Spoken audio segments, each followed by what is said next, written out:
அவர்களே, கிறிஸ்தவர்கள் என்று இந்த உலகிற்கு நம்மை வெளிப்படுத்தும் ஒரே ஒப்புயர்வற்ற அடையாளம் சிலுவை அடையாளம்.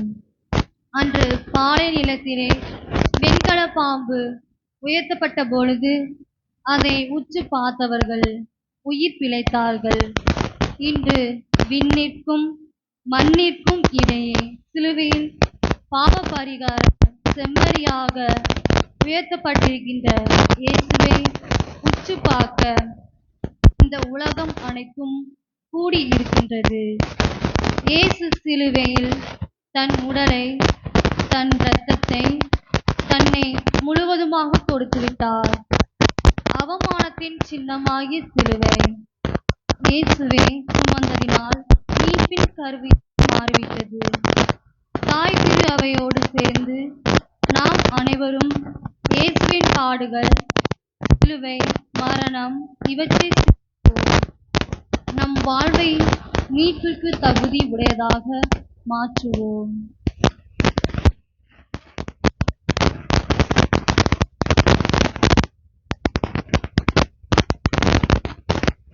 இன்றைய திருவழிபாடு 1. இயேசுவின் வேதனைகளை படம் பிடித்து காட்டும் இறைவாக்கு வழிபாடு. 2. அடக்கத்திற்கு முன் இறுதியாக இயேசுவின் முகத்தை காண்பிக்கும் திருச்சிலுவை ஆராதனை வழிபாடு. 3. உலக வள்ளலான இயேசு இறுதியில் தம் உடலையும் நமக்கு உணவாக தந்தார் என கூறும் திருவிருந்து வழிபாடு என்ற 3 பெரும் பிரிவுகளை கொண்டுள்ளது. இப்போது அருள் பணியாளர் சிவப்பு உடை அணிந்தவராக பலிபீடத்திற்கு முன்பாக சில மணித்துளிகள் முகம் குப்புற விழுந்து கிடப்பார். இயேசுவின் இரத்த காயங்களை நினைவுபடுத்த, இயேசுவிற்கு அஞ்சலி செலுத்த இந்நிகழ்ச்சி நடைபெறுகின்றது. இறைவனுக்கு முன்னால் ஒன்றும் இல்லாதவர்கள் என வாழும் பொழுதுதான் நாம் வாழ்வில் உயர்வு பெறுகின்றோம். தாழ்ச்சியுடன் தலை நிமிர்ந்து நிற்கின்றது. இந்த சிந்தனையை நிலைநிறுத்தி அருள் பணியாளருடன் சேர்ந்து நாமும் இயேசுவுக்கு அஞ்சலி செலுத்துவோம். இறை மக்கள் அனைவரும் முழங்காலில் இருக்கவும்.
இப்போது அருள் பணியாளர் இயேசுவின் பாடுகளால் கிடைத்த மீட்பின் பலனை நமக்கு கொடையாக கொடுத்தருளுமாறு தந்தையாம் இறைவனிடம் ஜெபிப்பார்.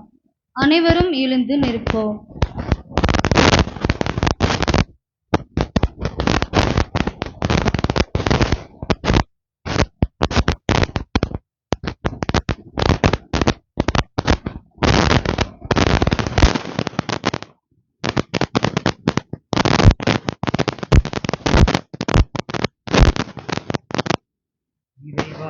பழைய பாவத்தின் விளைவாக எல்லா தலைமுறைக்கும் தொடர்ந்து எங்கள் ஆண்டவரும் திருமகனுமாகிய கிறிஸ்துவின் ஆடுகளால் எங்களது மனிதரின் சாயலை இயற்கை நியதிகளால் உள்ளது போல நாங்கள் அவருக்கு ஏற்றவர்களாயிருப்பதால் இந்நிலத்தின் சாயலை முதலின் பெற்றுக் கொள்ள புரிவீராக. எங்கள் ஆண்டவராகிய கிறிஸ்து வழியாக புரிகின்றோம்.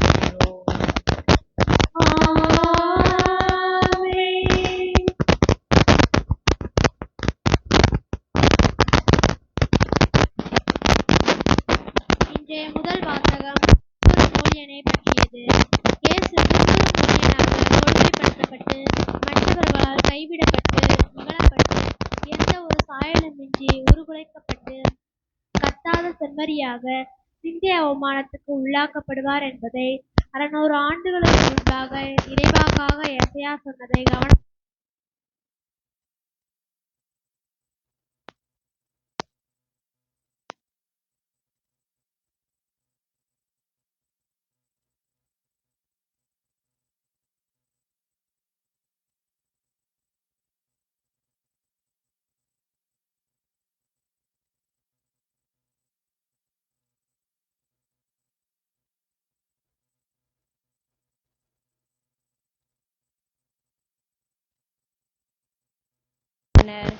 அவரது தோற்றம் பெரிதும் உருகுலைந்ததால் மனித சாயலே அவருக்கு இல்லாதிருந்தது.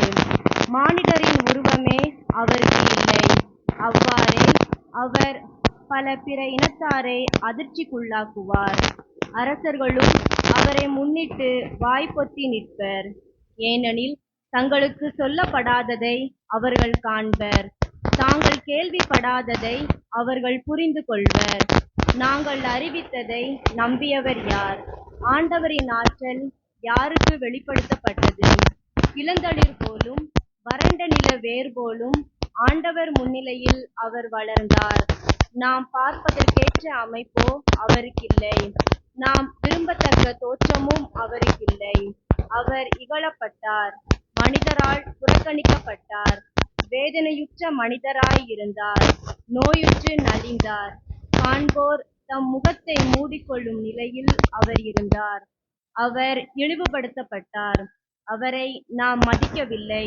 மெய்யாகவே அவர் நம் பிணிகளை தாங்கிக் கொண்டார், நம் துன்பங்களை சுமந்து கொண்டார். நாமோ அவர் கடவுளால் வதைக்கப்பட்டு நொறுக்கப்பட்டவர் என்றும் சிறுமைப்படுத்தப்பட்டவர் என்றும் எண்ணினோம். அவரோ நம் குற்றங்களுக்காக காயமடைந்தார், நம் தீச்செயல்களுக்காக நொறுக்கப்பட்டார்.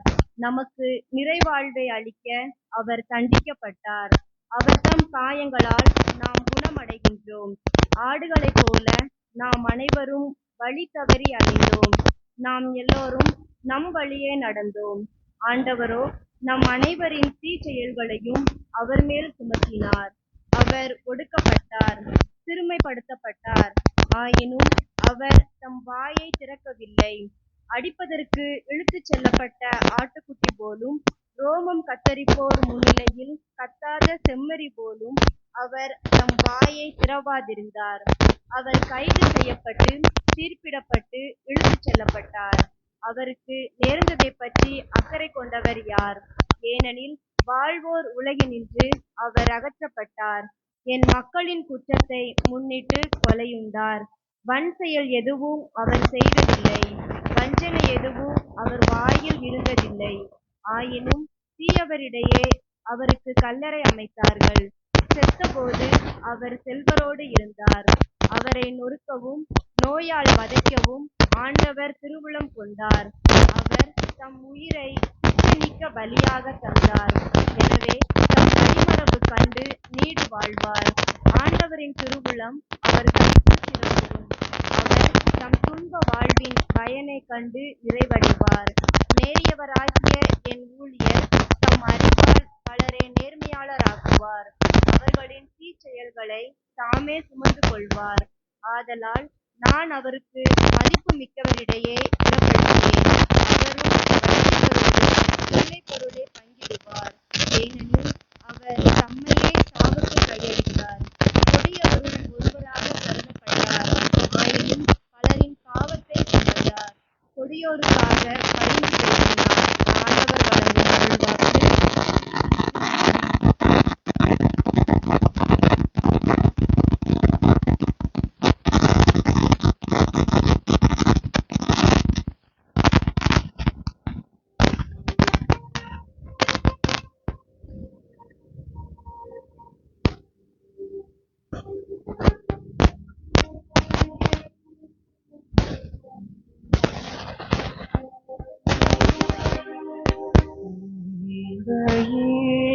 உம் கையில்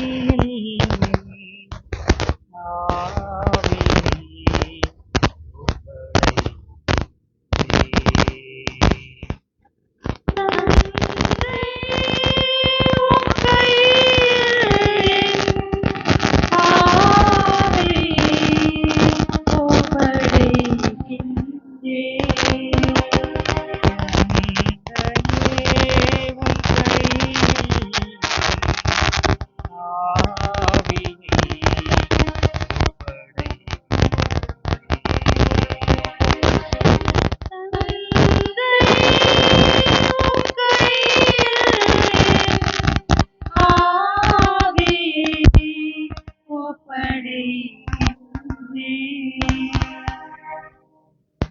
ஆண்டவரே, உம்மிடம் அடைக்கலம் புகுகிறேன்.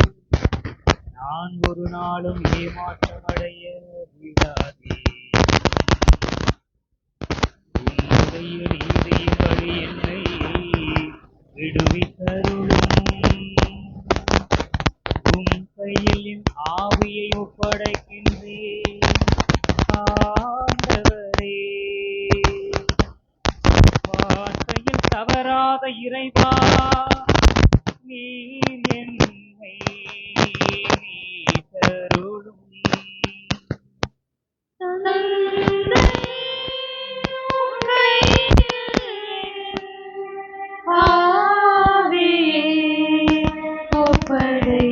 என் எதிரிகள் அனைவருடையவும் பழிச்சொல்லுக்கு நான் ஆளானேன். என் அயலாரின் நகைப்புக்கு நீரத்தானே. எனக்கு அறிமுகமானவர்களின் அச்சத்திற்குரியவன் நானே.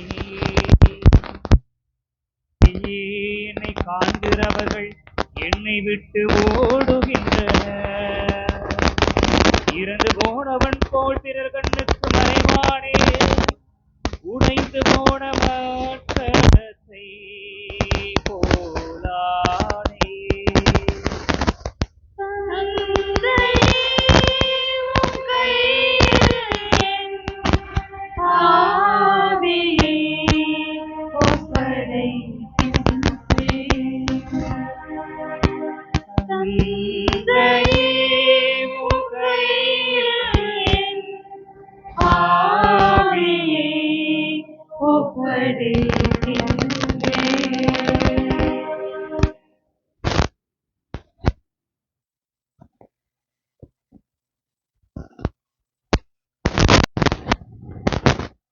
இரண்டாம் வாசக முன்னுரை.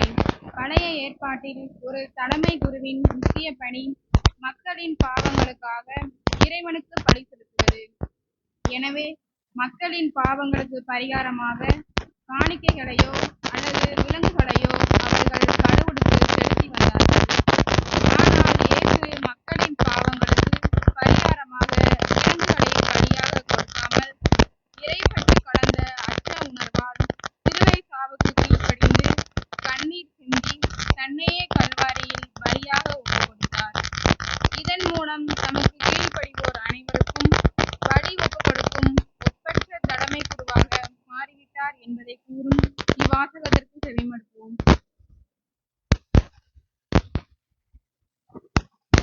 கீழ்ப்படிதலை கற்றுக்கொண்டார். தமக்கு கீழ்ப்படிவோர் அனைவரும் என்றென்றும் மீட்படைய காரணமானார். எபிரேயருக்கு எழுதப்பட்ட திருமுகத்தில் இருந்து வாசகம். அதிகாரம் 4 இறைவசனங்கள் 14 முதல் 16 முடிய மற்றும் அதிகாரம் 5 இறைவசனங்கள் 7 முதல் 9 முடிய. வானங்களை கடந்து சென்ற இறைமகனாகிய இயேசுவை நாம் தனிப்பெரும் தலைமை குருவாக கொண்டுள்ளதால் நாம் அறிக்கையிடுவதை விடாது பற்றிக் கொள்வோமாக. ஏனெனில் நம் தலைமை குரு நம்முடைய வலுவின்மையைக் கண்டு இரக்கம் காட்ட இயலாதவர் அல்ல, மாறாக எல்லா வகையிலும் நம்மை போல சோதிக்கப்பட்டவர், எனினும் பாவம் செய்யாதவர். எனவே நாம் இரக்கத்தை பெறவும் ஏற்ற வேளையில் உதவக்கூடிய அருளை கண்டடையவும் அருள் நிறைந்த இறை அரியணையை துணிவுடன் அணுகி செல்வோமாக. அவர் இவ்வுலகில் வாழ்ந்த காலத்தில் தம்மை சாவிலிருந்து காப்பாற்ற வல்லவரை நோக்கி உரத்த குரல் எழுப்பி கண்ணீர் சிந்தி மன்றாடி வேண்டினார். அவர் கொண்டிருந்த இறைப்பற்று கலந்த அச்சத்தை முன்னிட்டு கடவுள் அவருக்கு செவி சாய்த்தார். அவர் இறைமகனாய் இருந்தும் துன்பங்கள் வழியே கீழ்ப்படிதலை கற்றுக்கொண்டார். அவர் நிறைவுள்ளவராகி தமக்கு கீழ்ப்படிவோர் அனைவரும் என்றென்றும் மீட்படைய காரணமானார். இது ஆண்டவர் வழங்கும் அருள்வாக்கு. இறைவனுக்கு நன்றி.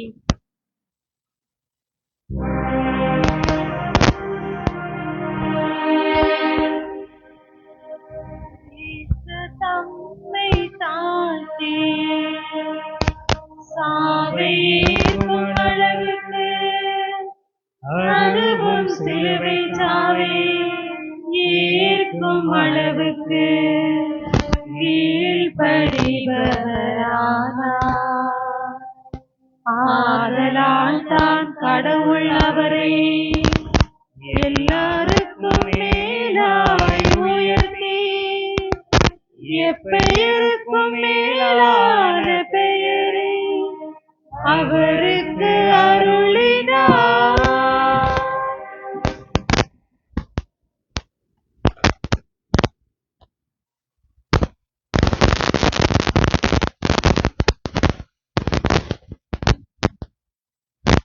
யோவான் எழுதியபடி நம் ஆண்டவராகிய இயேசு கிறிஸ்துவின் திருப்பாடுகள். அதிகாரம் 18 இறை வார்த்தைகள் 1 முதல் அதிகாரம் 19 இறை வார்த்தைகள் 42 முடிய.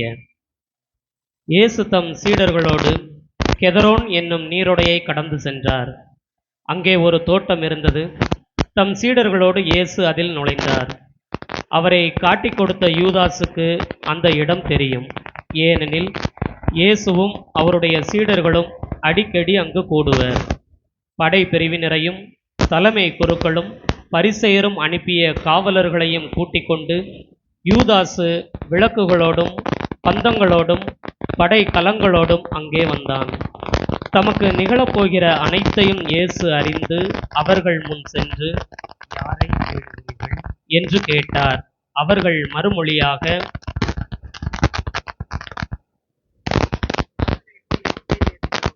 என்றார்கள். இயேசு, நான் தான் என்றார். அவரை காட்டிக் கொடுத்த யூதாசும் அவர்களோடு நின்று கொண்டிருந்தான். நான் தான் என்று இயேசு அவர்களிடம் சொன்னதும் அவர்கள் பின்வாங்கி தரையில் விழுந்தார்கள். யாரை தேடுகிறீர்கள் என்று இயேசு மீண்டும் அவர்களிடம் கேட்டார். அவர்கள் என்றார்கள். இயேசு அவர்களை பார்த்து, நான் தான் என்று உங்களிடம் சொன்னேனே. நீங்கள் என்னை தேடுகிறீர்கள் என்றால் இவர்களை போகவிடுங்கள் என்றார். நீர் என்னிடம் ஒப்படைத்தவர்களுள் எவரையும் நான் இழந்துவிடவில்லை என்று அவரே கூறியிருந்தது இவ்வாறு நிறைவேறியது. சீமோன் பேதுருவிடம் ஒரு வாள் இருந்தது. அவர் அதை உருவி தலைமை குருவின் பணியாளரை தாக்கி அவரது வலக்காதை வெட்டினார். அப்பணியாளரின் பெயர் மால்கு. இயேசு பேதுருவிடம், வாளை உரையில் போடு. தந்தை எனக்கு அளித்த துன்ப கிண்ணத்திலிருந்து நான் குடிக்காமல் இருப்பேனோ என்றார். படை பிரிவினரும் ஆயிரத்தவர் தலைவரும் யூதர்களின் காவலர்களும் இயேசுவை பிடித்து கட்டி முதலில் அவரை அன்னாவிடம் கொண்டு சென்றார்கள். ஏனெனில் அந்த ஆண்டில் தலைமை குருவாய் இருந்த கயபாவுக்கு அவர் மாமனார். இந்த கயபாதான், ஒரு மனிதன் மட்டும் மக்களுக்காக இறப்பது நல்லது என்று யூதர்களுக்கு ஆலோசனை கூறியவர். சீமோன் பேதுருவும் மற்றொரு சீடரும் இயேசுவை பின்தொடர்ந்து வந்தனர். அந்த சீடர் தலைமை குருவுக்கு அறிமுகமானவர். ஆகவே இயேசுவுடன் தலைமை குருவின் மாளிகை முற்றத்தில் நுழைந்தார். பேதுரு வெளியில் வாயில் அருகே நின்று கொண்டிருந்தார். அப்போது தலைமை குருவுக்கு அறிமுகமாயிருந்த அந்த சீடர் வெளியே வந்து வாயில் காவலரிடம் சொல்லி பேதுருவை உள்ளே கூட்டிச் சென்றார். வாயில் காவல் செய்த அப்பணிப்பெண் பேதுருவிடம், நீயும் இம்மனிதனுடைய சீடருள் ஒருவன்தானே என்று கேட்டார். பேதுரு, இல்லை என்றார். அப்போது குளிராய் இருந்ததால் பணியாளர்களும் காவலர்களும் கரியினால் தீ மூட்டி அங்கே நின்று குளிர் காய்ந்து கொண்டிருந்தார்கள். பேதுருவும் சென்று அவர்களோடு நின்று குளிர் காய்ந்து கொண்டிருந்தார். தலைமை குரு இயேசுவின் சீடர்களை பற்றியும் அவருடைய போதனையை பற்றியும் அவரிடம் கேட்டார். இயேசு அவரை பார்த்து, நான் உலகறிய வெளிப்படையாய் பேசினேன்.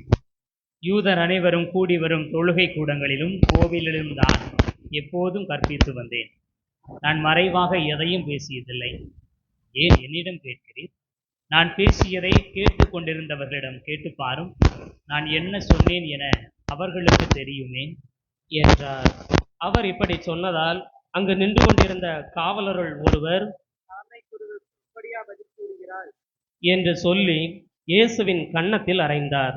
இயேசு அவரிடம், நான் தவறாக பேசியிருந்தால் தவறு என்னவென்று காட்டும். சரியாக பேசியிருந்தால் ஏன் என்னை அடிக்கிறீர் என்று கேட்டார். அதன் பின் அண்ணா அவரை கட்டப்பட்ட நிலையில் தலைமை குரு கயபாவிடம் அனுப்பினார். சீமோன் பேதுரு அங்கு நின்று குளிர் காய்ந்து கொண்டிருந்தார். அப்போது அங்கு இருந்தவர்கள் அவரிடம், நீயும் அவருடைய சீடர்களுள் ஒருவன் தானே என்று கேட்டனர். அவர், இல்லை என்று மறுதலித்தார். தலைமை குருவின் பணியாளருள் ஒருவர், நான் உன் தோட்டத்தில் அவரோடு பார்க்கவில்லையா என்று கேட்டார். பேதுருவால் காது வெட்டப்பட்டவருக்கு இவர் உறவினர். பேதுரு மீண்டும் மறுதலித்தார். உடனே சேவல் கூவிற்று. அதன் பின் அவர்கள் கயபாவிடமிருந்து ஆளுநர் மாளிகைக்கு இயேசுவை கொண்டு சென்றார்கள். அப்போது விடியற் காலம். பாஸ்கா உணவை உண்ணும் முன் தீட்டுப்படாமல் இருக்க ஆளுநர் மாளிகையில் அவர்கள் நுழையவில்லை. எனவே பிலாத்து வெளியே அவர்களிடம் வந்து, நீங்கள் இந்த ஆளுக்கு எதிராக கூறும் குற்றச்சாட்டு என்ன என்று கேட்டார். அதற்கு அவர்கள், இவன் குற்றம் செய்யாதிருந்தால் இவனை நாங்கள் உம்மிடம் ஒப்புவித்திருக்க மாட்டோம் என்றார்கள். பிலாத்து அவர்களிடம், நீங்கள் இவனை கொண்டு போய் உங்கள் சட்டப்படி இவனுக்கு தீர்ப்பு வழங்குங்கள் என்றார். யூதர்கள் அவரிடம், சட்டப்படி நாங்கள் யாருக்கும் மரண தண்டனை விதிக்க முடியாது என்றார்கள். இவ்வாறு தாம் எப்படிப்பட்ட சாவுக்கு உட்பட போகிறார் என்பதை குறிப்பிட்டு இயேசு கூறியிருந்ததை நிறைவேறச் செய்தார்கள். பிலாத்து மீண்டும் ஆளுநர் மாளிகைக்குள் சென்று இயேசுவை கூப்பிட்டு அவரிடம், நீ யூதரின் அரசனா என்று கேட்டான். இயேசு மறுமொழியாக, நீராக இதை கேட்கிறீரா, அல்லது மற்றவர்கள் என்னை பற்றி உம்மிடம் சொன்னதை வைத்து கேட்கிறீரா என்று கேட்டார். அதற்கு பிலாத்து, நான் ஒரு யூதனா என்ன? உன் இனத்தவரும் தலைமை குருக்களும் தானே உன்னை என்னிடம் ஒப்புவித்தார்கள். நீ என்ன செய்தாய் என்று கேட்டான். இயேசு மறுமொழியாக, எனது ஆட்சி இவ்வுலக ஆட்சி போன்றது அல்ல. அது இவ்வுலக ஆட்சி போன்றதாய் இருந்திருந்தால் நான் யூதர்களிடம் காட்டிக் கொடுக்கப்படாதவாறு என் காவலர்கள் போராடி இருப்பார்கள். ஆனால் என் ஆட்சி இவ்வுலக ஆட்சி போன்றது அல்ல என்றார். பிலாத்து அவரிடம், அப்படியானால் நீ அரசன்தானோ என்று கேட்டான். அதற்கு இயேசு, அரசன் என்று நீ சொல்கிறீர். உண்மையை எடுத்துரைப்பதே என் பணி. இதற்காகவே நான் பிறந்தேன். இதற்காகவே உலகிற்கு வந்தேன். உண்மையை சார்ந்தவர்கள் அனைவரும் என் குரலுக்கு செவி சாய்க்கின்றனர் என்றார். பிலாத்து அவரிடம், உண்மையா? அது என்ன என்று கேட்டார். இப்படி கேட்ட பின் பிலாத்து மீண்டும் யூதரிடம் சென்று, இவனிடம் நான் குற்றம் ஒன்றும் காணவில்லையே என்றான். மேலும், பாஸ்கா விழாவின் போது உங்கள் விருப்பப்படி ஒரு கைதியை விடுதலை செய்யும் வழக்கம் உண்டே. யூதரின் அரசனாகிய இவனை நான் விடுதலை செய்யட்டுமா? உங்கள் விருப்பம் என்ன என்று கேட்டான். அதற்கு அவர்கள், இவன் வேண்டாம், பரபாவையை விடுதலை செய்யும் என்று மீண்டும் கத்தினார்கள். அந்த பரபா ஒரு கள்வன். பின்னர் பிலாத்து இயேசுவை சாட்டையால் அடிக்கச் செய்தான். வீரர்கள் ஒரு முள்முடி பின்னி அவர் தலையின் மேல் வைத்து செந்நிற மேலுடையை அவருக்கு அணிவித்தார்கள். அவரிடம் வந்து என்று சொல்லி அவருடைய கன்னத்தில் அறைந்தார்கள். பிலாத்து மீண்டும் வெளியே வந்து அவர்களிடம், அவனை நான் உங்கள் முன் வெளியே கூட்டி வருகின்றேன், பாருங்கள். அவனிடம் நான் குற்றம் ஒன்றும் காணவில்லை என்பதை அறிந்து கொள்ளுங்கள் என்றான். இயேசு முள்முடியும் செந்நிற மேலுடையும் அணிந்தவராய் வெளியே வந்தார். பிலாத்து அவர்களிடம், இதோ மனிதன் என்றான். அவரை கண்டதும் தலைமை குருக்களும் காவலர்களும், சிலுவையில் அறையும், சிலுவையில் அறையும் என்று கத்தினார்கள். பிலாத்து அவர்களிடம், நீங்களே இவனை கொண்டு போய் சிலுவையில் அறையுங்கள். இவனிடம் குற்றம் இருப்பதாக எனக்கு தெரியவில்லை என்றான். யூதர்கள் அவரை பார்த்து, எங்களுக்கு ஒரு சட்டம் உண்டு, அச்சட்டத்தின்படி இவன் சாக வேண்டும், ஏனெனில் இவன் தன்னையே இறைமகன் என உரிமை கொண்டாடுகிறான் என்றனர். பிலாத்து இதை கேட்டதும் இன்னும் மிகுதியாக அஞ்சினான். அவன் மீண்டும் ஆளுநர் மாளிகைக்கு சென்று இயேசுவிடம், நீ எங்கிருந்து வந்தவன் என்று கேட்டான். ஆனால் இயேசு அவனுக்கு பதில் கூறவில்லை. அப்போது பிலாத்து, என்னோடு பேச மாட்டாயா? உன்னை விடுதலை செய்யவும் எனக்கு அதிகாரம் உண்டு, உன்னை சிலுவையில் அறையவும் எனக்கு அதிகாரம் உண்டு என்பது உனக்கு தெரியாதா என்றான். இயேசு மறுமொழியாக, மேலிருந்து அருளப்படாவிடில் உமக்கு என்மேல் எந்த அதிகாரமும் இராது. ஆகவே என்னை உம்மிடம் ஒப்புவித்தவன் தான் பெரும் பாவம் செய்தவன் என்றார்.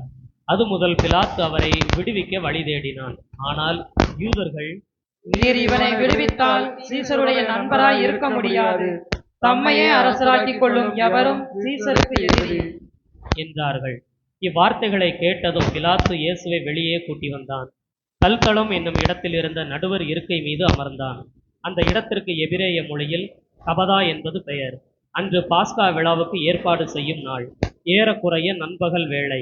பிலாத்து யூதர்களிடம், இதோ உங்கள் அரசன் என்றான். அவர்கள், ஒளிக ஒளிக, அவனை சிலுவையில் அறையும் என்று கத்தினார்கள். பிலாத்து அவர்களிடம், உங்கள் அரசனை நான் சிலுவையில் அறைய வேண்டும் என்கிறீர்களா என்று கேட்டான். அதற்கு தலைமை குருக்கள், எங்களுக்கு சீசரை தவிர வேறு அரசர் இல்லை என்றார்கள்.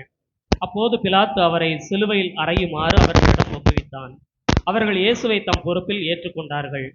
இயேசு சிலுவையை தாமே சுமந்து கொண்டு மண்டை ஓட்டு இடம் என்னும் இடத்திற்கு சென்றார். அதற்கு எபிரேய மொழியில் கொல்கதா என்பது பெயர். அங்கே அவர்கள் இயேசுவையும் அவரோடு வேறு இருவரையும் சிலுவைகளில் அறைந்தார்கள். அவ்விருவரையும் இரு பக்கங்களிலும் இயேசுவை நடுவிலுமாக அறைந்தார்கள். பிலாத்து குற்ற அறிக்கை ஒன்று எழுதி அதை சிலுவையின் மீது வைத்தான். அதில் நாசரேத்து இயேசு யூதர்களின் அரசன் என்று எழுதியிருந்தது. இயேசு சிலுவையில் அறையப்பட்ட இடம் நகரத்துக்கு அருகில் இருந்ததால் யூதருள் பலர் இந்த குற்ற அறிக்கையை வாசித்தனர். அது எபிரேயம், லத்தீன், கிரேக்கம் ஆகிய மொழிகளில் எழுதப்பட்டிருந்தது. யூதரின் தலைமை குருக்கள் பிலாத்திடம், யூதரின் அரசன் என்று எழுத வேண்டாம், மாறாக யூதரின் அரசன் நான் என்று அவனே சொல்லிக் கொண்டதாக எழுதும் என்று கேட்டுக்கொண்டார்கள். பிலாத்து அவர்களை பார்த்து, நான் எழுதியது எழுதியதே என்றான். இயேசுவை சிலுவையில் அறைந்த பின் படை வீரர் அவருடைய மேலுடைகளை 4 பாகமாக பிரித்து ஆளுக்கு ஒரு பாகம் எடுத்துக்கொண்டார்கள். அங்கியையும் அவர்களே எடுத்துக்கொண்டனர். அந்த அங்கி மேலிருந்து கீழ் வரை தையலே இல்லாமல் நெய்யப்பட்டிருந்தது. எனவே அவர்கள் ஒருவரை ஒருவர் நோக்கி, அதை கிழிக்க வேண்டாம், அது யாருக்கு கிடைக்கும் என்று பார்க்க சீட்டு போட்டி போடுவோம் என்றார்கள். என் ஆடைகளை தங்களுக்குள் பகிர்ந்து என் உடை மீது சீட்டு போட்டார்கள் என்னும் மறைநூல் வாக்கு இவ்வாறு நிறைவேறியது. சிலுவை அருகில் இயேசுவின் தாயும் தாயின் சகோதரியும் குளோப்பாவின் மனைவியுமான மரியாவும் மகதல மரியாவும் நின்று கொண்டிருந்தனர். இயேசு தம் தாயையும் அருகில் நின்ற தம் அன்பு சீடரையும் கண்டு தம் தாயிடம், அம்மா, இவரே உம் மகன் என்றார். பின்னர் தம் சீடரிடம், இவரே உம் தாய் என்றார். அந்நேரம் முதல் அச்சீடர் அவரை தம் வீட்டில் ஏற்று ஆதரவு அளித்து வந்தார். இதன் பின் அனைத்தும் நிறைவேறிவிட்டது என்பதை அறிந்த இயேசு, தாகமாயிருக்கிறது என்றார். மறைநூலில் எழுதியுள்ளது நிறைவேறவே இவ்வாறு சொன்னார். அங்கே ஒரு பாத்திரம் நிறைய புளித்த திராட்சரசம் இருந்தது. அதில் கடற்பஞ்சை நன்கு தோய்த்து ஈசோப்பு தண்டில் பொருத்தி அதை அவர்கள் அவரது வாயில் வைத்தார்கள்.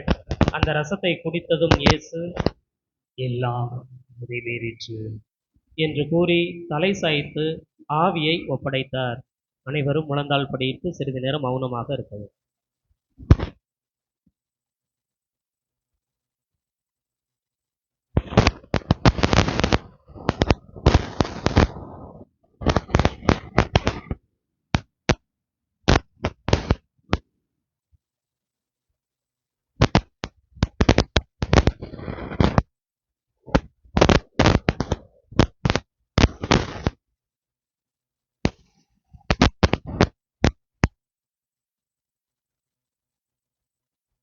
அனைவரும் எழுந்து நிற்கவும். அன்று பாஸ்கா விழாவுக்கு ஏற்பாடு செய்யும் நாள். அடுத்த நாள் ஓய்வு நாளாகவும் பெருநாளாகவும் இருந்தது.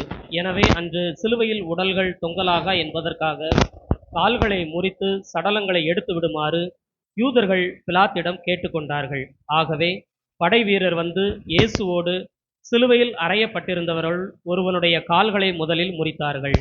பின்னர் மற்றவனுடைய கால்களையும் முறித்தார்கள். பின்பு அவர்கள் இயேசுவிடம் வந்தார்கள். அவர் ஏற்கனவே இறந்து போயிருந்ததைக் கண்டு அவருடைய கால்களை முறிக்கவில்லை.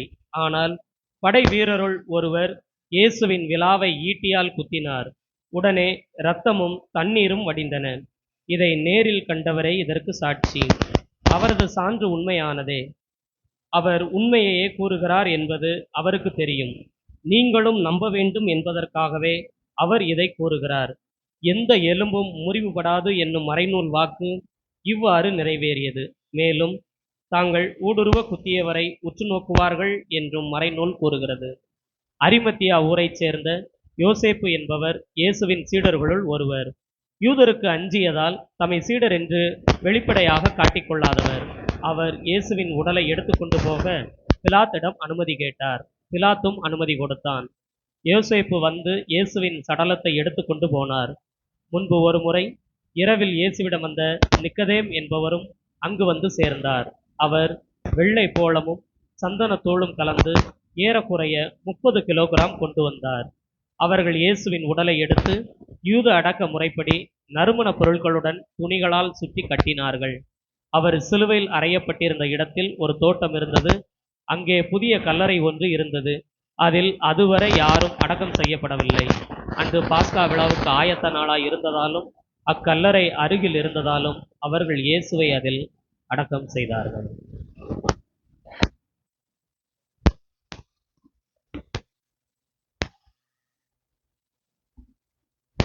அமர்ந்தது.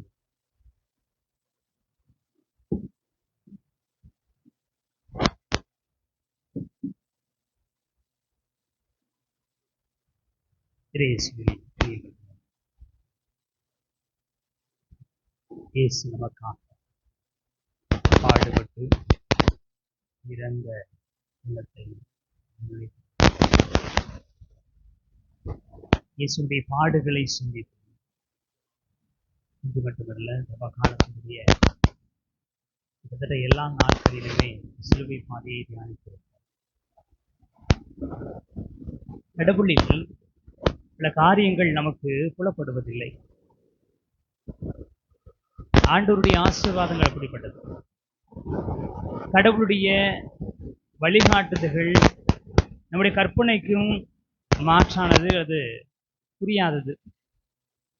இவர்களே, கடவுளுடைய ஊழியருடைய இறப்பு குறித்து இன்றைய நாளினுடைய வாசகத்திலும் அல்லது பெரிய பகுதியிலும் வாசகம். முதல் வாசகம் சொல்கிறது, கடவுள் அவரை நொறுக்கவும் நோயால் வதைக்கவும் திருவுளம் கொண்டார். அவர் தம் உயிரை குற்ற நீக்க பலியாக தந்தார். எனவே தம் வழி மரபு கண்டு நீடு வாழ். இயேசுவிற்கு திருமணம் முடியவில்லை, எல்லாருக்கும் தெரியும். ஆனால் விவிலியம் சொல்கிறது, கடவுளுடைய ஊழியர் துன்பப்பட வேண்டும், நொறுக்கப்பட வேண்டும் என்று சொல்லி கடவுள் விரும்பினார். கடவுளுடைய விருப்பத்தை இயேசு கிறிஸ்து ஏற்றுக்கொண்டார். அவர் குற்ற நீக்க பலியாக தனது உயிரையே கொடுத்தார். அவர் இறந்து போனார். ஆனால் தனது வழிமரபை காண்பார். இறந்து போனவருக்கு ஏது வழிமரபு? எப்படி வழிமரபு கிடைக்கும்? இனி இவர்களே, அப்ப வழிமரபை இயேசு கிறிஸ்து எப்படி கண்டார்? அந்த வழிமரபு எப்படி அவருக்கு கொடுக்கப்பட்டது? எதனால் நாம் இயேசு கிறிஸ்துவினுடைய வழிமரபு என்று சொல்லப்படுகிறோம்? அதையெல்லாம் யோசிக்கிற பொழுது உண்மையில் நமக்கு ஆச்சரியமாக இருக்கிறது.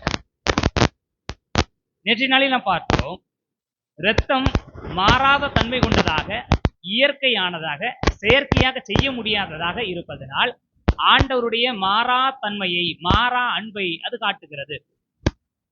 அதுபோல வியப்புக்கு அப்பாற்பட்ட, வியப்பை கடந்த, ஆச்சரியத்தை ஏற்படுத்துகிற அளவில் ஆண்டவர் தனது ஊழியரை இறந்த பிறகும் கூட ஒரு வழிமரபை காண்பவராக மாற்றுகிறார். அந்த வழிமரபை இயேசு கிறிஸ்து எப்படி பெற்றுக்கொண்டார்? இனி அவர்களே, யதார்த்தமாக நம்முடைய வாழ்க்கையை கவனிப்போம். ஒரு ஊரில் ஒரு இளைஞர் இருக்கிறார் வைப்போம். அதான் ஊருக்கு காவல், அது ஏதோ ஒரு நிலைமை. அந்த ஊருக்கு மிகப்பெரிய ஒரு சிக்கல் வருகிறது, மிகப்பெரிய ஒரு பிரச்சனை வருகிறது. யாராவது ஒருவர் அதை செய்ய வேண்டும், தடுத்து நிறுத்த வேண்டும். இல்லை என்று சொன்னால் ஒட்டுமொத்த ஊருக்கு அது ஒரு கேடு விளைவிப்பதாக இருக்கும் என்று சொன்னால், அந்த இளைஞர் நான் போறேன், நான் சாகுறேன், என் ஊர் தான் எனக்கு முக்கியம் அப்படின்னு சொல்லி போய் இறக்கிறார் என்று வைத்துக் கொள்வோம். இப்ப அந்த ஊர் அவருக்கு என்ன செய்யும்? பாடா ஒருத்தன் சேர்த்துட்டான், நம்ம நிம்மதியா இருக்கோம் சொல்லுமா? அந்த ஊருக்கு அவர் குலசாமி ஆயிடுவார். அந்த ஊரினுடைய நன்மைக்காக மட்டும் தனது வாழ்வை தியாகம் செய்த அவனுடைய பெயரை தங்களுடைய பிள்ளைகளுக்கு, பிள்ளைகளுடைய பிள்ளைகளுக்கு என்று சொல்லி ஒவ்வொரு காலமும் அதை வைத்து வழி மறைவாக நினைத்து பார்ப்பார். எப்பொழுதெல்லாம் அந்த பெயர் நினைவு கூறப்படுகிறதோ அப்பொழுதெல்லாம் அவருடைய தியாகம் நினைவு கூறப்படும். எப்பொழுதெல்லாம் அவர் பெயர் வைக்கப்படுகிறதோ அப்பொழுதெல்லாம் அது அவருடைய சந்ததி போன்ற ஒரு உணர்வை ஏற்படுத்துகிறது. இப்ப இயேசு கிறிஸ்து எந்த குழந்தையும் பெற்றெடுக்கவில்லை. ஆனால் ஒட்டுமொத்த உலகத்திற்காக அவர் தனது உயிரை கையளித்ததால் அவருடைய வழிமரபு அளவு கடந்ததாக. நாம் கூட இயேசுவாக இருக்கிறோம். ஏனென்றால் இயேசு எனக்காக ரத்தம் சிந்தி மரித்தார். அவர் மரிக்கவில்லை என்று சொன்னால் அது எனக்கு மிகப்பெரிய இழப்பு. செய்ய முடியாது. ஆண்டவருக்கும் எனக்குமான நிகழ்ந்த அந்த இடைவெளியை ஒருபோதும் என்னால் நிவர்த்தி செய்துவிட முடியாது. ஆனால் இயேசு கிறிஸ்து எனக்காக ரத்தம் சிந்தி கடவுளுக்கும் எனக்குமான இடைவெளி எல்லாம் தன் ரத்தத்தால் நிரப்பினார்.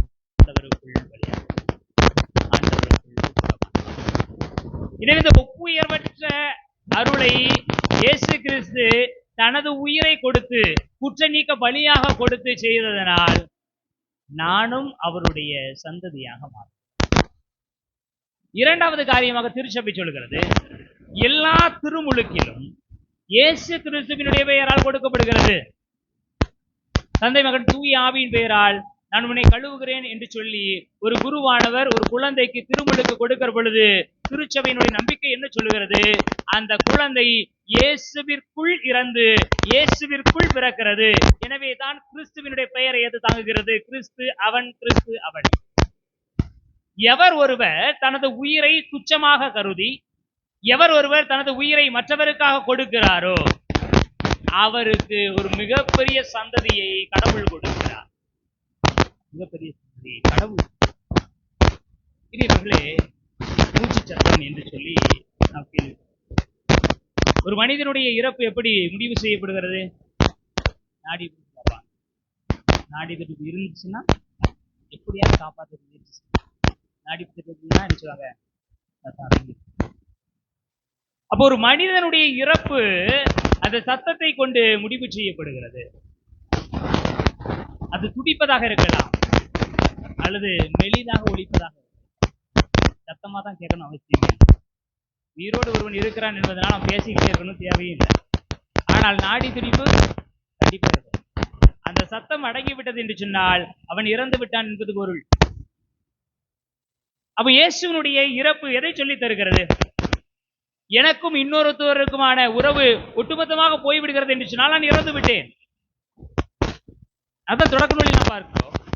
ஆதாமும் ஏவாளும் அந்த பழத்தை உண்ணாமல் இருக்கிற பொழுது சாத்தான் கேட்கிறான், இந்த பழத்தை உண்ணவில்லை என்று சொன்னால் நீங்கள் இறந்து போவீர்களா? அது உண்மையா என்று கேட்கிற பொழுது, ஆமா நாங்க பேசுறோம். கடவுள் சொல்லி இருக்கிறார் நான் இறந்து போவேன். இல்ல, கடவுள் உங்களுக்கு போய் சொல்லிட்டாரு.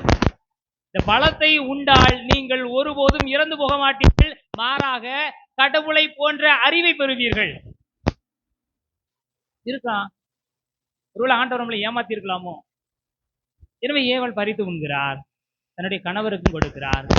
இருவரும் அதை உண்கிறார்கள். அவர்களுக்கு அறிவு கிடைத்ததை தவிர அவர்கள் இறந்து போகவில்லை. கடவுள் போய் சொன்னாரா? கடவுள் எப்படி போய் சொல்லுவாரு? எப்பொழுது மாற வேண்டும் என்று சொல்லி நினைக்கிறேனோ அப்பொழுது எனக்கு தேவையில்லை என்று சொல்லி கடவுளுக்கும் எனக்குமான உறவுக்கு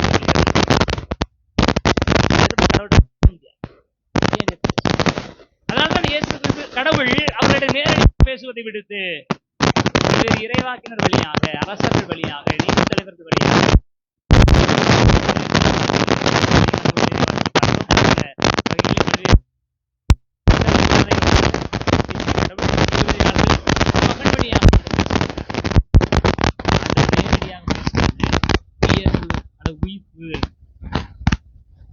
உறவை மீண்டும் புதுப்பித்துக் கொள்வதற்கான வாய்ப்பு. உறவு இல்லை என்று சொன்னால் அங்கு உயிர் இல்லை.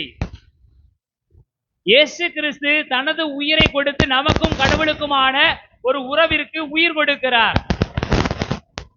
எங்கு கடவுளுக்கும் மனிதருக்கும் இடையே உறவு இருக்கிறதோ அங்கு இயேசுவும் இருந்தாக வேண்டும். எங்கே 2 அல்லது 3 பேர் என் பெயரின் பொருட்டு ஒன்றாக கூடியிருப்பீர்களோ அங்கே அவர்கள் நடுவே நான் இருக்கிறேன். எப்பொழுது இயேசு கிறிஸ்து இறந்து எனக்கும் கடவுளுக்குமான ஒரு உறவை கொடுக்கிறாரோ, கடவுளோடு இணைந்து வாழ்கிற அந்த வாழ்க்கையில் இயேசு கிறிஸ்துவும் தோன்றுகிறார். எனவே இனியவர்களே, உயிரின் சத்தம் அடங்குகிறது என்று சொன்னால் உறவின் சத்தம் அடங்குகிறது. கல்வாரி நாட்களின் 3 நாட்களை நாம் நினைத்து பார்ப்பதற்கான காரணம் என்ன?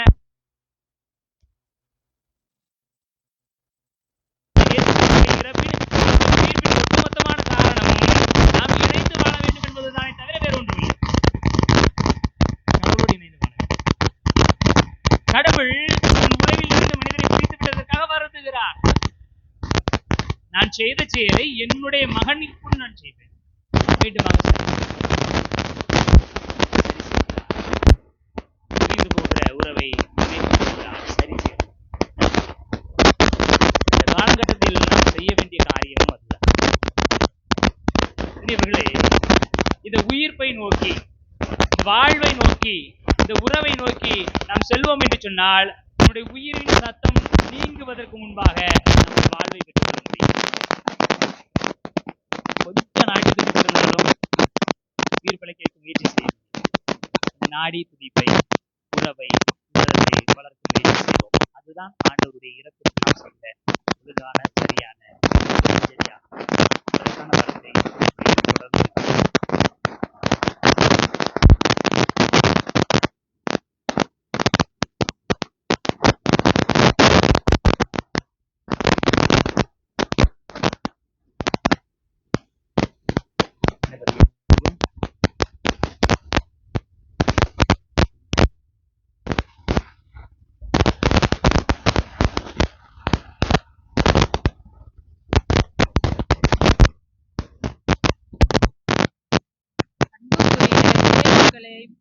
திருவிழிப்புக்கெல்லாம் அன்னையாகிய திருவிழிப்பு பெரிய தனி பாஸ்கா.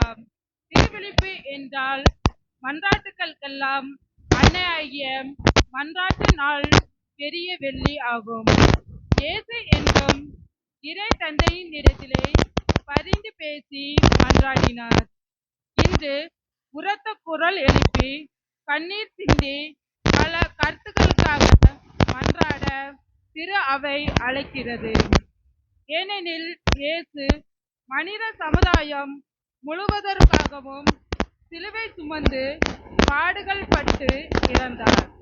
அவருடைய பாடுகளின் பலன்களை நாம் அனைவரும் பெற வேண்டும் என்பதே இயேசுவின் விருப்பம். ஒவ்வொரு மன்றாட்டின் கருத்து சொன்ன பிறகு குரு நம் பேரால் செவிப்பார். இறை மக்கள் ஆமன் என பதில் வேண்டும்.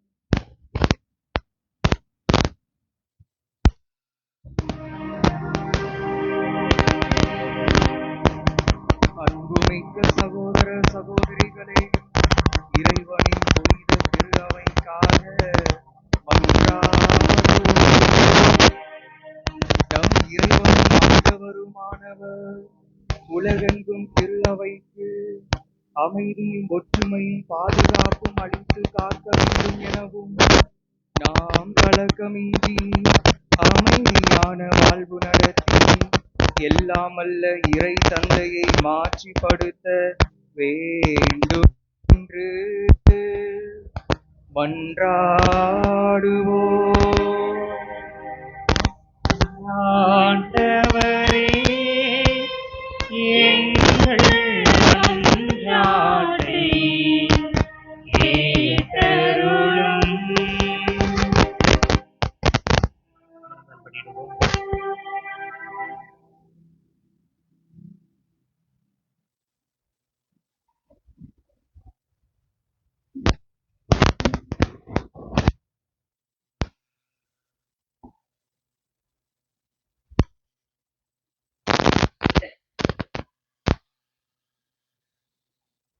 அனைவரும் எழுந்து நிற்போம்.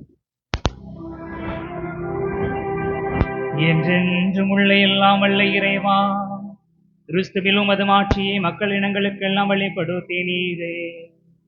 உம்முடைய இரக்கத்தின் செயல்களை நீர் பாதுகாப்பதால் உலகெங்கும் பரவியிருக்கும் திரு அவை உறுதியான நம்பிக்கையுடன் உமது பெயரை அறிக்கையிடுவதில் நிலைத்து நிற்க செய்வீராக. எங்கள் ஆண்டவராகிய கிறிஸ்து வழியாக உம்மை மன்றாடுகிறோம்.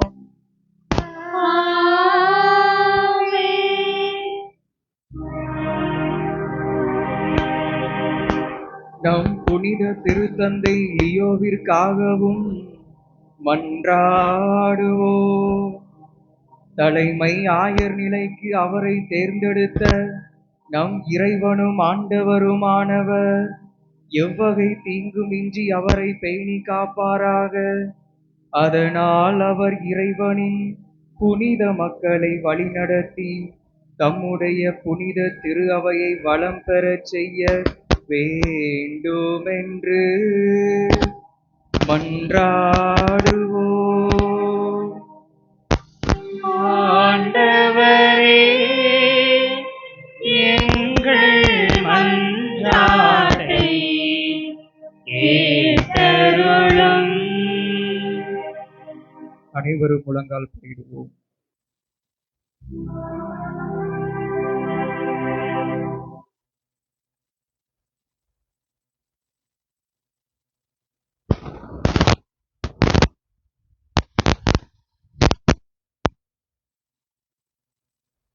அனைவரும் எழுந்து நிற்போம்.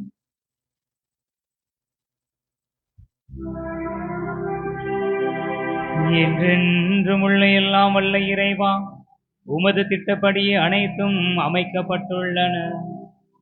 அதனால் உமது அதிகாரத்தால் ஆளப்படும் கிறிஸ்தவ மக்களாகிய எங்கள் வேண்டலை பரிவிரக்கத்துடன் கண்ணோக்கி அருளும். திருத்தந்தையின் தலைமையின் கீழ் நாங்கள் நம்பிக்கையில் வளரும்படி அவரை பரிவுடன் காத்தருள்வீராக. எங்கள் ஆண்டவராகிய கிறிஸ்து வழியாக உம்மை மன்றாடுகிறோம்.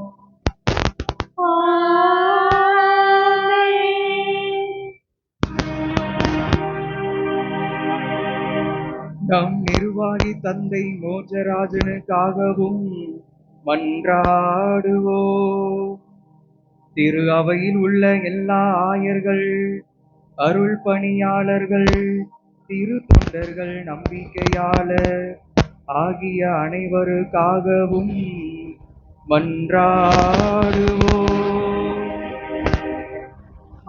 ஆண்டவரே, எங்கள் மன்றாட்டை கேட்டருளும். அனைவரும் முழங்கால் படிடுவோம்.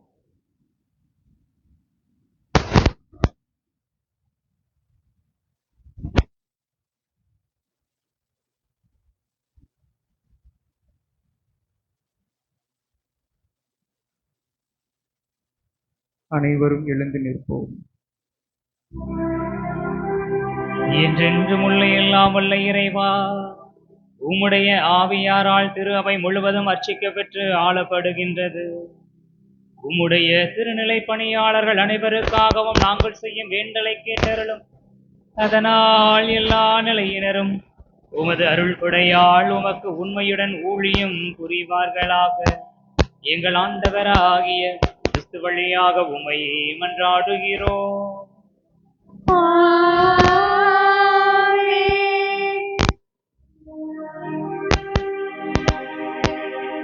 கிறிஸ்துவில் நம்பிக்கை கொண்டுள்ள நம் சகோதர சகோதரிகள் அனைவருக்காகவும் மன்றாடுவோம். நம் இறைவனும் ஆண்டவருமானவர் அவர்களை உண்மையின் பாதையில் வழிநடத்தி தமது ஒரே திரு அவையில் கூட்டிச் சேர்த்து காத்தருள வேண்டுமென்று மன்றாடுவோம். ஆண்டவரே, எங்கள் மன்றாட்டை கேட்டருளும். அனைவரும் முழங்கால் படிடுவோம்.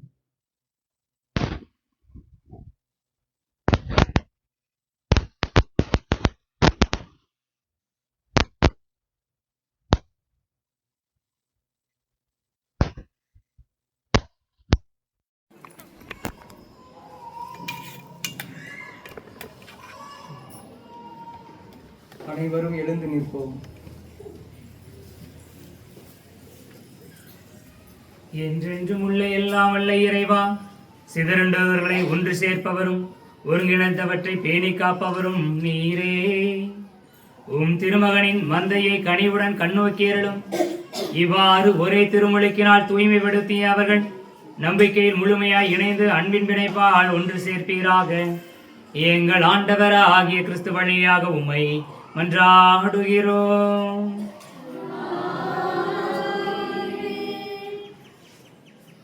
யூத மக்களுக்காகவும் மன்றாடுவோம். முற்காலத்தில் அவர்களோடு பேசிய நம் இறைவனாகிய ஆண்டவர் தமது பெயரின் மீதுள்ள அன்பிலும் தமது உடன்படிக்கை மீதுள்ள நம்பிக்கையிலும் அவர்களை வளர்ச்சியடைய செய்தருள வேண்டுமென்று மன்றாடுவோம். ஆண்டவரே, எங்கள் மன்றாட்டை கேட்டருளும். அனைவரும் முழங்கால் படியிடுவோம்.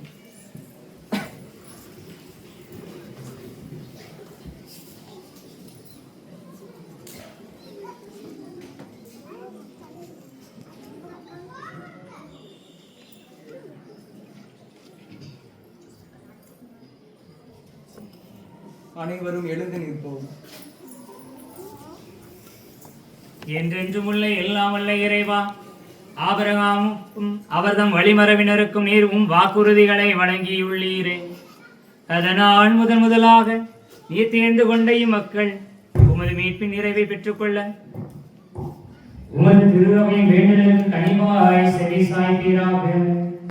எங்கள் ஆண்டவர் ஆகிய கிறிஸ்துவியாக உம்மை மன்றாடுகிறோம்.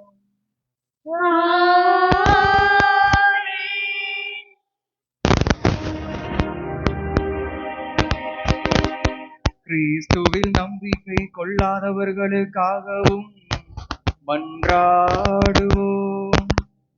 தூய ஆவியாரின் ஒளியை பெற்று அவர்களும் மீட்பு பாதைக்கு வந்து சேர வேண்டுமென்று மன்றாடுவோம்.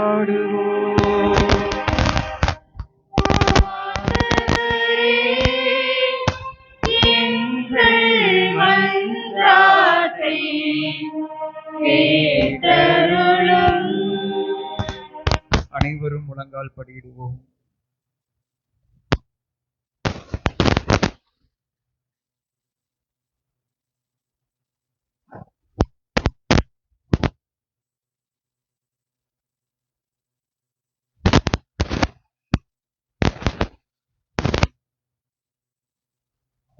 அனைவரும் எழுந்து நிற்போம்.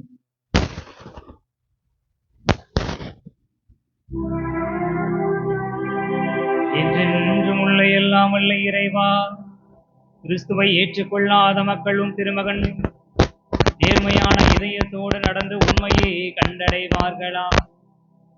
நாங்களும் ஒருவர் மற்றவர் மீது எப்போதும் அன்பு கொள்வதாலும் உமது வாழ்வின் அறையுண்மைகளை மேன்மேலும் புரிந்து கொள்வதில் ஆர்வம் கொள்வதாலும் உமது அன்பை உலகில் மிக தெளிவாய் காட்டும் சாட்சிகளாய் விளங்கச் செய்வீராக. கிறிஸ்து வழியாக உம்மை மன்றாடுகிறோம்.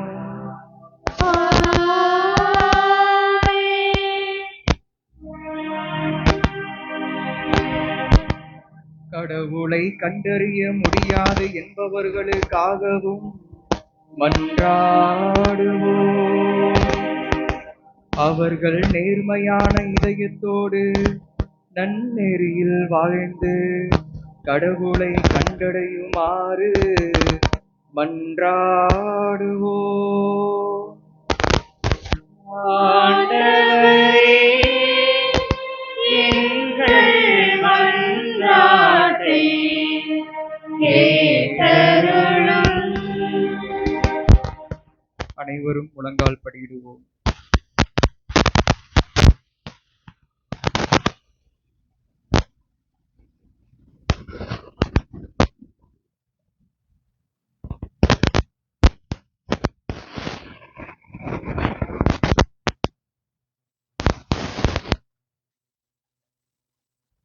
அனைவரும் எழுந்து நிற்போம்.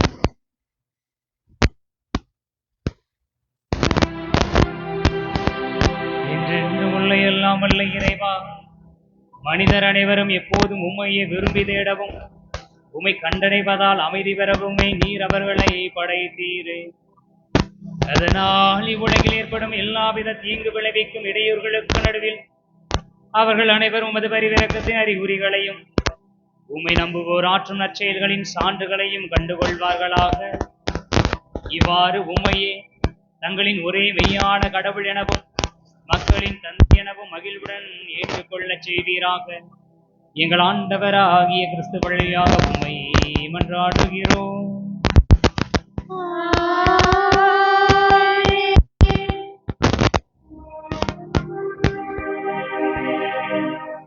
நாடுகளை ஆளும் அனைவருக்காகவும் மன்றாடுவோம். நம் இறைவனும் ஆண்டவருமானவர் தமது திருவுளப்படி உண்மையான அமைதியும் உரிமை வாழ்வும் அவர்கள் பெரும் பொருட்டு அவர்களுடைய மனங்களையும் இதயங்களையும் வழிநடத்த வேண்டுமென்று மன்றாடுவோம். ஆண்டவரே, எங்கள் மன்றாட்டை கேட்டருளும். அனைவரும் முழங்கால் படியிடுவோம்.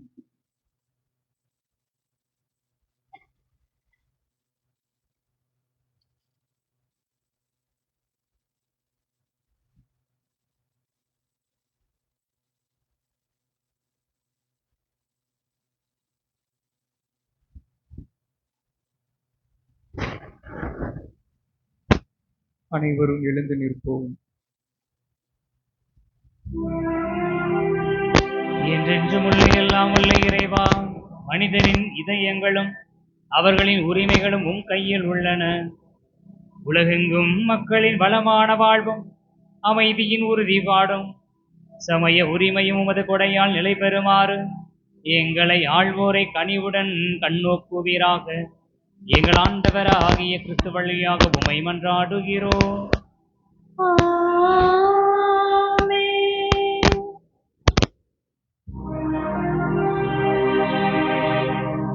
அன்புமிக்க சகோதர சகோதரிகளே, துன்புறும் அனைவருக்காகவும் எல்லாம் வல்ல தந்தையாகிய கடவுளிடம் மன்றாடுவோம். தவறுகள் அனைத்திலிருந்தும் உலகை தூய்மைப்படுத்தவும், பிணிகள் நீங்கி பஞ்சம் ஒழியவும், சிறைகள் திறக்கப்பட்டு தலைகள் தகர்க்கப்படவும், வழிப்போக்கர்கள் பாதுகாப்பு பெறவும், பயணம் செய்வோர் நலமாக வீடு திரும்பவும், நோயுற்றோர் நலம் பெறவும், இறக்கின்றவர்கள் மீட்பு பெறவும் வேண்டுமென்று மன்றாடுவோம். ஆண்டவரே, எங்கள் மன்றாட்டை கேட்டருளும். அனைவரும் முழங்கால் படியிடுவோம்.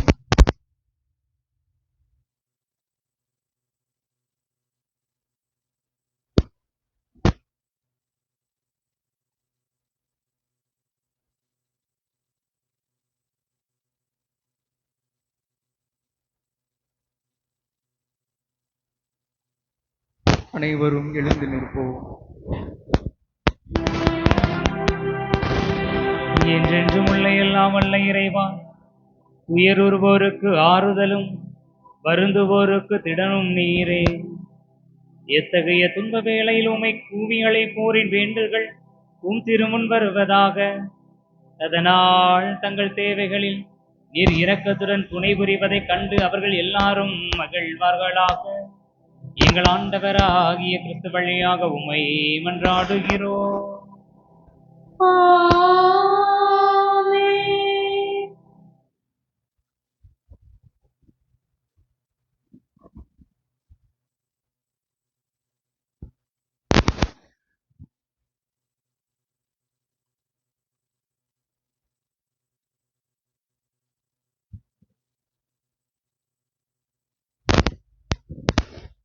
அன்று விலக்கப்பட்ட மரத்தின் கவர்ச்சியால் முதல் பெற்றோர் பாவம் செய்து மனித குலத்திற்கு சாபத்தை தேடி தந்தனர்.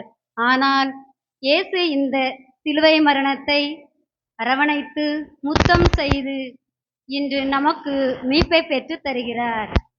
தடைக்கல்லாகவும் தண்டனை கருவியாகவும் இருந்து சிலுவை மரம் நமக்கு கடவுளின் வல்லமையை தரும் மீட்பின் கருவியாக மாறுகிறது.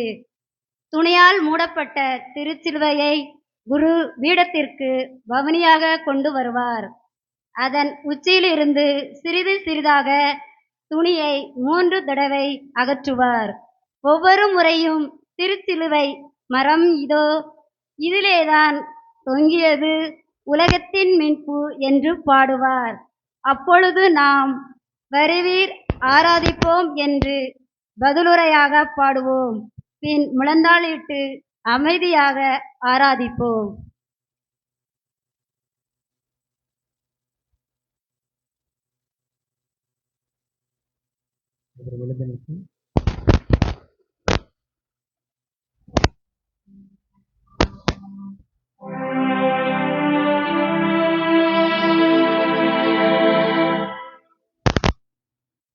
திருச்சிலுவை மரமிதோ இதிலேதா தொங்கியது உலகத்தின் இரட்சணியம்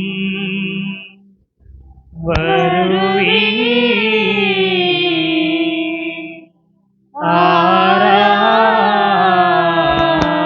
ஆராதிப்போம்.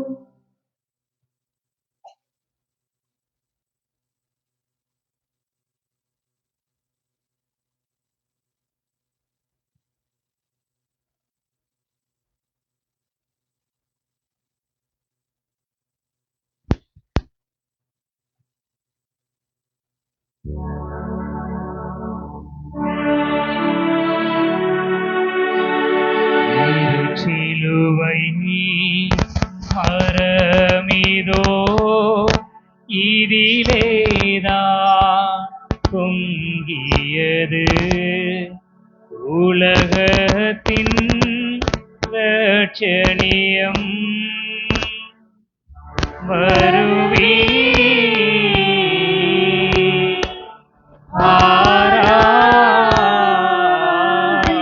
ஆராதிப்போம்.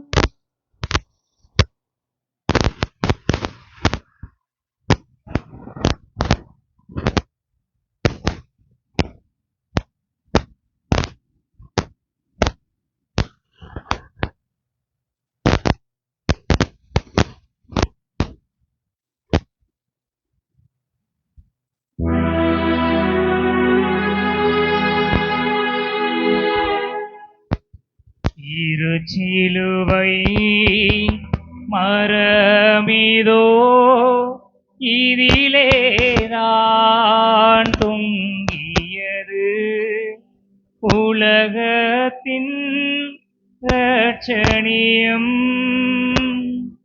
வருவி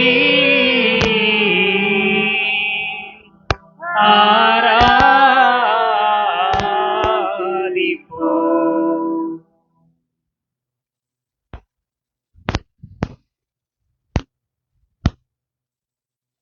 இன்றைய வழிபாட்டின் முக்கிய பகுதியான திருச்சிலுவை ஆராதனை தொடங்குகின்றது. நம் அருள்நாதர் இயேசு இதோ பாடுகள் பட்டு இறந்து நமக்கு மீட்பை பெற்று தந்தது இத்திருச்சிலுவையில்தான். ஏதேன் தோட்டத்து மரத்தினால் வந்த சாவை சாகடித்தது இயேசுவின் இந்த சிலுவை மரம்தான். இது நமது மீட்பின் சின்னம், வாழ்வின் சின்னம், அனைவரையும் அரவணைக்கும் அன்பின் சின்னம். பக்தியுடன் திருச்சிலுவை ஆராதித்து இறைவனுக்கும் நமக்கும் உள்ள உறவை புதுப்பித்துக் கொள்வோம். மனம் உடைந்து மனங்கனிந்து மனமாற்றம் பெறுவோம்.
கடுமையாயடித்த போது ஆழ்ந்த செந்நீரே துணை கேட்டு போனோ பாவியானோ கிருபை செய்தாதனே மத்திலா கருணை என்மேல் வைத்திறங்கும் இயேசுவே.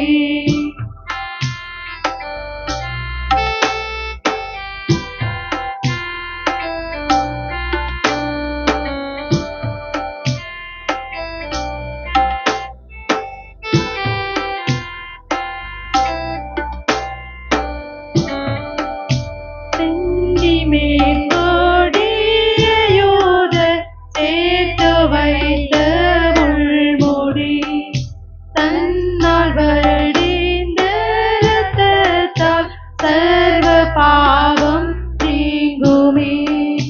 கெட்டு போனோ பாவியானோ கிருபை செய்தாதனே மத்திலா கருணை என்மேல் வைத்திறங்கும் இயேசுவே.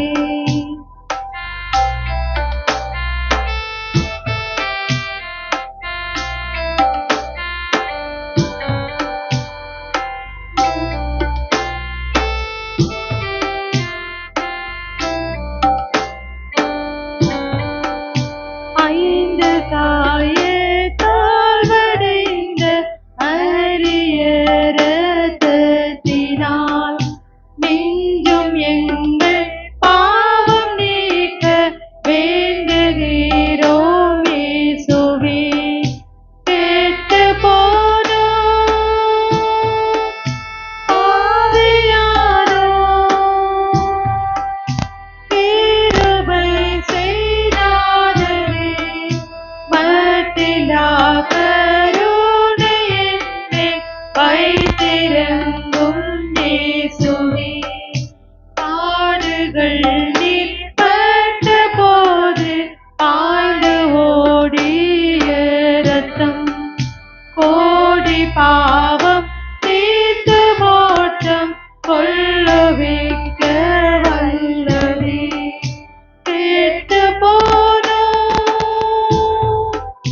பாவியானோ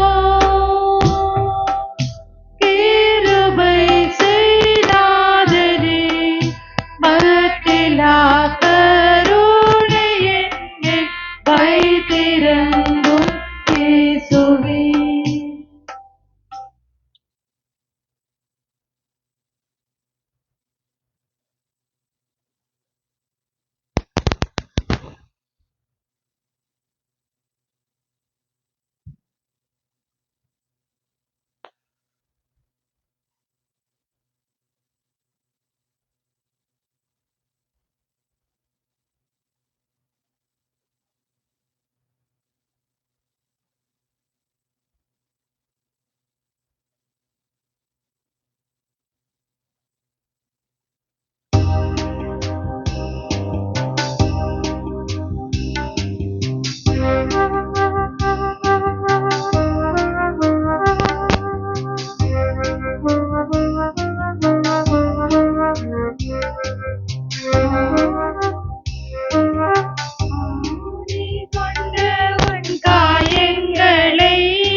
அன்புடன் முத்தி செய்கின்றேன்.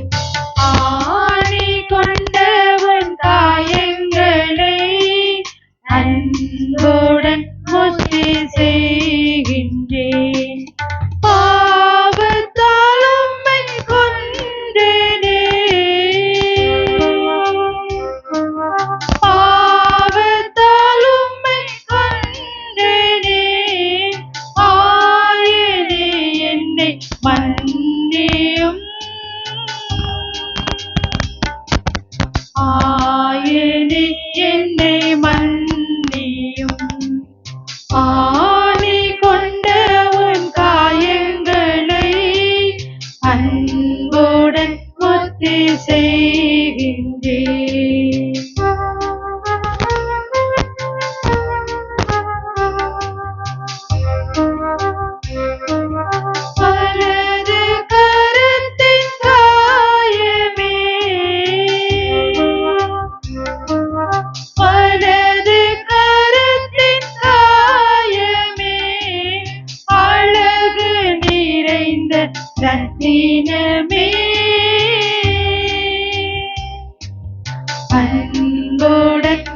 முத்தி செய்கின்றேன். ஆணி கொண்ட உன் காயங்களை அன்புடன் முத்தி செய்கின்றேன்.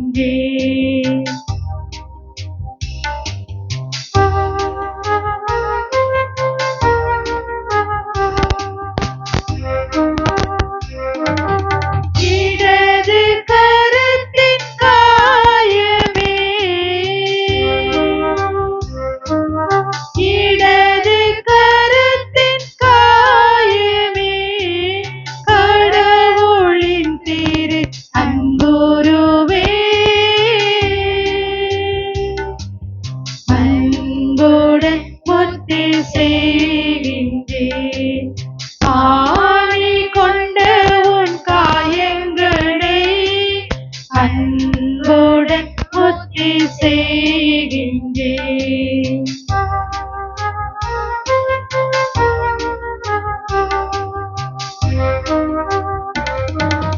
வலது பாத காயமே, வலது பாத காயமே, பலன் மிக தரும் நற்கனியே, அன்புடன் முத்தி செய்கின்றேன். ஆணி கொண்ட உன் காயங்களை அன்புடன் முத்தி செய்கின்றேன்.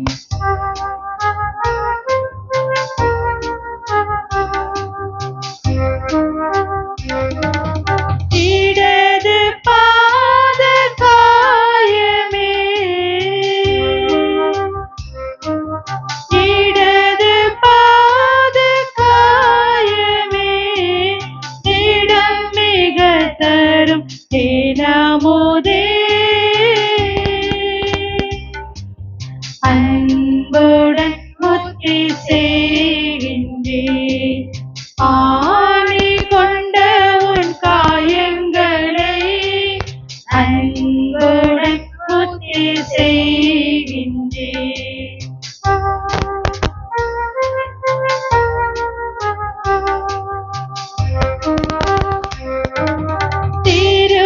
திருவிழாவின் காயமே,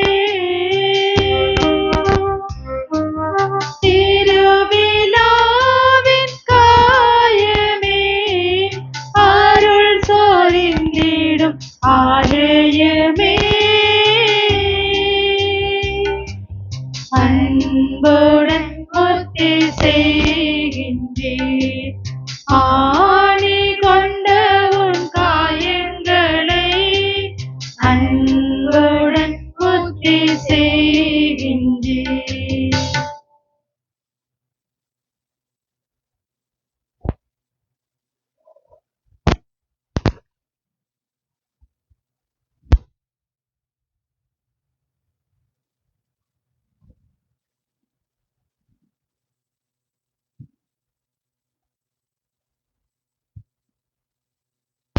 இன்றைய திருவழிபாட்டின் 3வது பகுதியாக திருவிருந்து இப்பொழுது தொடங்குகிறது. இயேசு சிலுவை மரணத்திலே தம்மை பலியாக்கி நம் மீட்புக்காக உணவாக தருகிறார். அவரது பாடுகளின் நினைவை பக்தியுடன் கொண்டாடிய நாம் அவர் அளிக்கும் திருவிருந்தில் பங்கேற்போம். அவரது பாடுகள், இறப்பு, உயிர்ப்புக்கு சான்று பகர நம்மையே தகுதியாக்கிக் கொள்வோம். இப்பொழுது பீடத்தில் துணிகள் விரிக்கப்படும். நற்கருணை பீடத்திற்கு கொண்டு வரப்படும். அனைவரும் ஆண்டவரை வரவேற்கும் வண்ணமாக பக்தியோடு எழுந்து நிற்போம்.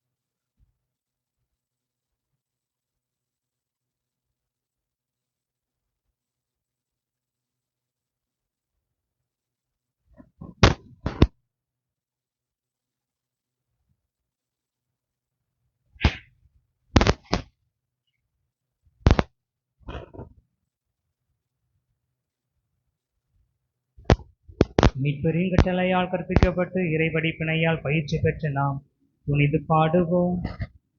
விண்ணுலகில் இருக்கிற எங்கள் தந்தையே, உமது பெயர் தூயதென போற்றப் பெறுக. உமது ஆட்சி வருக. உமது திருவுளம் விண்ணுலகில் நிறைவேறுவது போல மண்ணுலகிலும் நிறைவேறுக. எங்கள் அன்றாட உணவை இன்று எங்களுக்கு தாரும். எங்களுக்கு எதிராக குற்றம் செய்வோரை நாங்கள் மன்னிப்பது போல எங்கள் குற்றங்களை மன்னியும். எங்களை சோதனைக்கு உட்படுத்தாதேயும், தீமையிலிருந்து எங்களை விடுவித்தருளும். ஆண்டவரே, தீமை அனைத்திலும் இருந்தும் எங்களை விடுவித்து எங்கள் வாழ்நாளில் அமைதியை கனிவுடன் அருள உம்மை மன்றாடுகிறோம். உமது இரக்கத்தின் உதவியால் நாங்கள் பாவத்திலிருந்து எப்போதும் விடுதலை பெற்று யாதொரு கலக்கமும் இன்றி நலமாயிருப்போமாக. நம்மளுக்கு நோக்கி இருக்கும் பேரின்பத்துக்காகவும் எமிட்பராகி இயேசு கிறிஸ்துவின் வருகைக்காகவும் காத்திருக்கின்றோம். ஏனெனில் ஆட்சியும் வல்லமையும் மாட்சியும் என்றென்றும் உமதே.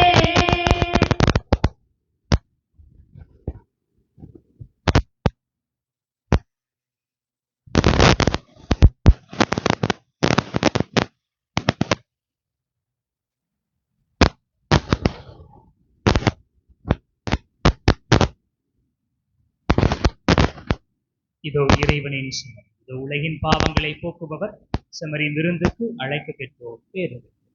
ஆண்டவரே, நீர் என் இல்லத்தில் எழுந்திருள நான் தகுதியற்றவள். ஆனால் ஒரு வார்த்தை மட்டும் சொல்லியருளும், எனது ஆன்மா நலமடையும்.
நன்றி கூறி மன்றாடுவோமாக.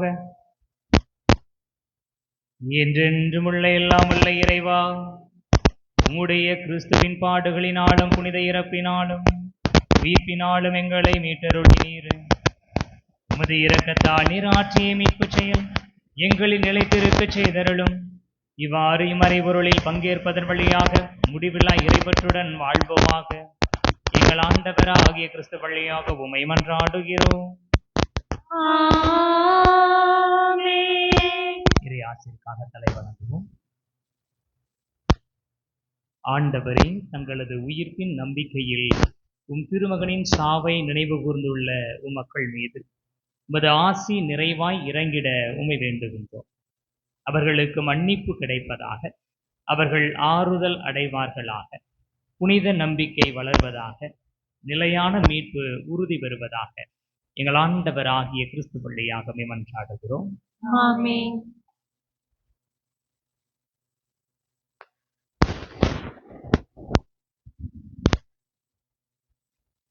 அன்பிற்குரியவர்களே, இயேசுவின் பாடுகளை தியானித்தோம்.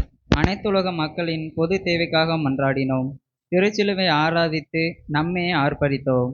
நற்கருணை திருவிருந்தில் பங்கு பெற்றோம்.